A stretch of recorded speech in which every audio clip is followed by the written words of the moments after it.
ऋषिकेश हमारे साथ मौजूद हैं। ऋषिकेश, ये अच्छे संकेत नहीं है कांग्रेस पार्टी के लिए अगर सीनियर लीडर इस्तीफा दे रहे हैं तो? बिल्कुल विपनेश, देखिए 28 अगस्त को सीडब्ल्यूसी की बैठक है, कांग्रेस वर्किंग कमेटी की बैठक है और उसमें कांग्रेस के राष्ट्रीय अध्यक्ष के चुनाव को लेकर नोटिफिकेशन जारी होना है। उसके पहले गुलाम नबी आजाद का पार्टी के सभी पदों से इस्तीफा देना, प्राइमरी मेंबरशिप से इस्तीफा देना कांग्रेस के लिए एक बड़ा झटका माना जा रहा है। वैसे समय में जब कांग्रेस अपने नए अध्यक्ष की ओर अगला कदम बढ़ा रही है और लगभग माना जा रहा है कि गांधी परिवार के बाहर से कोई अगला अध्यक्ष होगा। चूंकि गुलाम नबी आजाद का इस्तीफा देना, इसके पहले आनंद शर्मा का इस्तीफा देना हिमाचल के तमाम कमेटियों से और कांग्रेस से, इसका मतलब साफ है विपनेश कि अब भी कांग्रेस में G23 जो समूह एक्टिव था वो अभी मरा नहीं है, वो अभी जिंदा है। इस बात के कयास लगाए जा रहे थे जब 15 अगस्त के दिन कांग्रेस का शांति मार्च था कांग्रेस मुख्यालय से लेकर 30 जनवरी लेन तक, तो उसमें गुलाम नबी आजाद गांधी परिवार के बगल में वो दिखे थे और उसके बाद लग रहा था कि गुलाम नबी आजाद और कांग्रेस के बीच के जो रिश्ते, गांधी परिवार के बीच के जो रिश्ते हैं वो लगभग ठीक हो गए हैं। लेकिन उसके बाद देखिए कि जम्मू कश्मीर में जो प्रबंधन समिति थी, प्रचार समिति थी, उससे पहले चेयरमैन से इस्तीफा दिया उन्होंने कहा कि हेल्थ रीजन है। आज जो उन्होंने चिट्ठी लिखी है, ऐसे समय में इस्तीफा हुआ है जब गांधी परिवार के तीनों ही सदस्य बाहर हैं, राहुल गांधी बाहर हैं, सोनिया गांधी बाहर है और बाहर है। उसी की बैठक है, 4 सितंबर को महंगाई को लेकर एक बड़ी रैली है दिल्ली में और इस ऐसे समय में, ऐसे नाजुक दौर में उन्होंने इस्तीफा दिया है। तो इसका मतलब साफ है कि नाराजगी अभी भी कहीं ज्यादा है और G23 का जो एक बड़ा समूह था जिसके बारे में कहा जा रहा था कि वो खत्म हो गया, उसमें बहुत सारे थे, कपिल सिब्बल थे, मनीष तिवारी थे, आनंद शर्मा थे, गुलाम नबी आजाद थे, इन सब नेताओं को एक एक करके नाराजगी और पार्टी से उन्होंने इस्तीफा दिया है, वो कांग्रेस के लिए एक बड़ा झटका है। जो चिट्ठी लिखी है उसमें उन्होंने कहा कि उनके इंदिरा गांधी के वक्त से वो कांग्रेस की राजनीति कर रहे थे, गांधी परिवार के बेहद नजदीक रहे, संजय गांधी के साथ रहे, राजीव गांधी के साथ उन्होंने काम किया, लेकिन पर्सनल रीजन से, निजी कारणों से वो कांग्रेस पार्टी की सदस्यता से इस्तीफा दे रहे हैं, तमाम पदों से इस्तीफा दे रहे हैं। इसका मतलब साफ है कि अब आजाद कांग्रेस से आजाद हो गए हैं।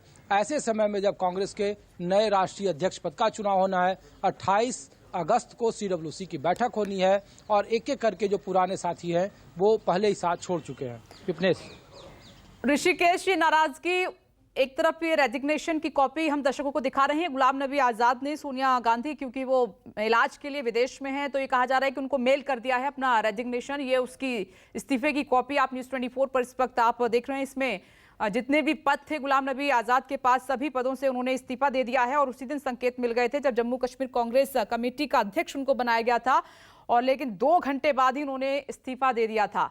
और ये सुगबुगाहट संकेत तभी थे कि गुलाम नबी आजाद कोई बड़ा फैसला जल्द कर सकते हैं और आज देखिए कांग्रेस पार्टी को बड़ा झटका देते हुए उन्होंने सभी पदों से इस्तीफा दे दिया है। ऋषिकेश एक बड़ा इशारा कर रहे हैं कि जो ग्रुप 23 बना था नेताओं का, जिसमें गुलाम नबी आजाद थे, मनीष तिवारी, आनंद शर्मा, कपिल सिब्बल जैसे बड़े नेता थे और कांग्रेस अध्यक्ष पद को लेकर खींचतान हो रही थी, इनकी अपनी राय थी, दूसरे ग्रुप की अपनी राय थी, तब से भी ये संकेत लगातार बन रहे थे। तो क्या ये इस्तीफों का दौर कांग्रेस पार्टी में शुरू होने जा रहा है या फिर डैमेज कंट्रोल कांग्रेस के जो लीडर हैं वो इसको कर लेंगे, देखना होगा ऋषिकेश। लेकिन क्योंकि आपने देखा कि कांग्रेस पार्टी एक बार फिर से तमाम राज्यों में खुद को मजबूत करने की कोशिश कर रही है, स्पीच, बड़े नेताओं का चले जाना, ये किसी भी लिहाज से कांग्रेस पार्टी के लिए इस वक्त बिल्कुल भी अच्छा नहीं है। फिर बचेगा कौन चलाएगा जब सभी सीनियर लीडर इस तरीके से नाराज हो जाएंगे?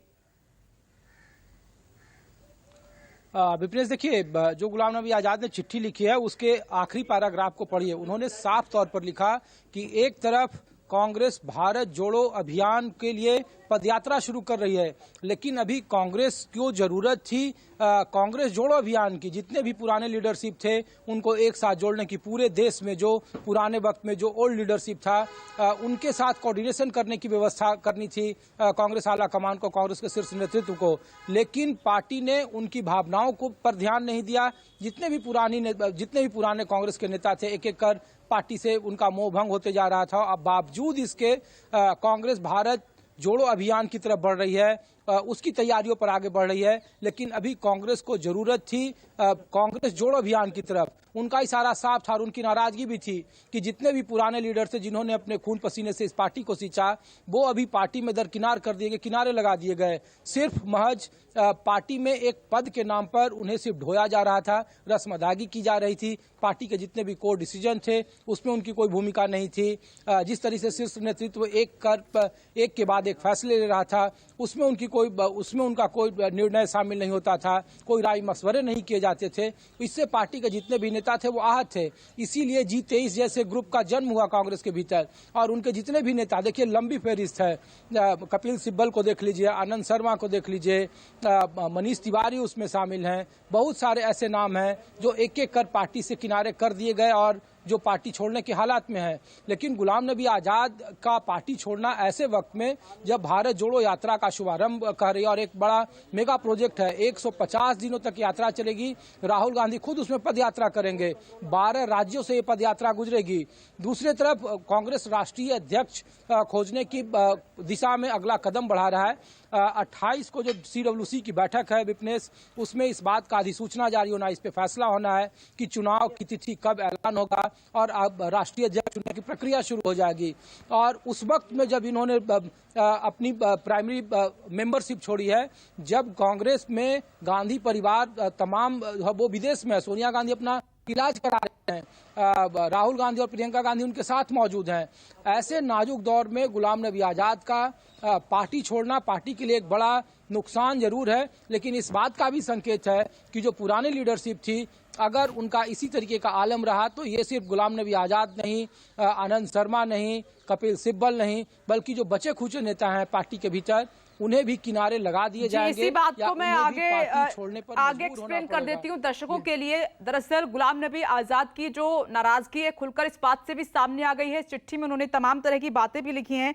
उसमें वो ये कह रहे हैं कि जो पार्टी के सीनियर लीडर हैं उनको रिस्पेक्ट नहीं मिल रही है, उनको नजरअंदाज किया जा रहा है, उनको अनदेखा किया जा रहा है, उनकी बात नहीं सुनी जा रही है। और बड़ी बात इसमें उन्होंने ये भी कह दी है कि कांग्रेस पार्टी में ना तो अब इच्छा शक्ति है काम करने की और ना ही काबिलियत बची है। साथ ही उन्होंने ये भी कहा, सबसे बड़ी बात, कि देश में कांग्रेस पार्टी अब कभी खड़ी नहीं हो पाएगी। ये बहुत बड़ी बात ऋषिकेश कह रहे हैं गुलाम नबी आजाद। बिल्कुल, उनका दर्द देखिए, वो चिट्ठी में लिख रहे हैं कि हाफ सेंचुरी यानी 50 साल अपने जीवन का उन्होंने राजनीतिक करियर के तौर पर कांग्रेस के साथ लगाया है और 50 साल लगाने के बाद अपनी पूरी जवानी खपा दी, पूरा अपना सब कुछ सर्वस्व न्यौछावर कर दिया। बावजूद इसके आखिरी वक्त में जब पार्टी बिल्कुल नाजुक दौर में है और पार्टी को जरूरत है पूरे देश भर में पार्टी जोड़ो अभियान से, जो पुराने लीडरशिप थे और कांग्रेस में इस बात की चर्चा विपनेश लगातार होती रही, जिस तरीके के कार्यक्रम बन रहे थे और कांग्रेस के राष्ट्रीय अध्यक्ष का पद राहुल गांधी जब 2019 का लोकसभा चुनाव हुआ था और ऋषिकेश, इसी बात को लेकर मैं पॉलिटिकल एडिटर रमन कुमार के पास जा रही हूँ और आपने रेजिग्नेशन की जो लास्ट की लाइन है उनका जिक्र किया है। इसी से सवाल जुड़ा हुआ है रमन आपसे, ये है कि कांग्रेस जो है भारत जोड़ने की कोशिश में लगी हुई है। कांग्रेस तो जोड़ लेती पहले, गुलाम नबी आजाद कह रहे हैं कि कांग्रेस को जोड़ने की ज्यादा जरूरत थी इस वक्त। देखिए, बहुत बड़ी बात गुलाम नबी आजाद ने इस चिट्ठी के जरिए कही है और ये आरोप लगाया है, ये एलिगेशन लगाया है कि जो भारत जोड़ो अभियान की शुरुआत अगले 7 तारीख से राहुल गांधी की अगुवाई में हो रही है कांग्रेस पार्टी के द्वारा, उस भारत जोड़ो अभियान से पहले अगर कांग्रेस जोड़ो अभियान पार्टी करती तो वो ज़्यादा अच्छा था। हालांकि पार्टी के नेताओं का यही मानना है कि भारत जोड़ो अभियान कांग्रेस जोड़ो अभियान का ही एक हिस्सा है और भारत जोड़ो अभियान 3500 किलोमीटर देश के अलग अलग हिस्सों में जब जाएगी, 2 केंद्र शासित प्रदेश और 12 राज्यों से हो। जी रमन, इस बड़ी खबर पर लगातार हम बने हुए हैं, आगे के लिए आएंगे आपके पास। एक छोटा सा ब्रेक ले रहे हैं। गुलाम नबी आजाद ने कांग्रेस से जो पद उनको मिले थे सभी पदों से इस्तीफा दे दिया है। एक छोटा सा ब्रेक, फौरन लौट रहे हैं। नमस्कार, मैं हूं मानक गुप्ता।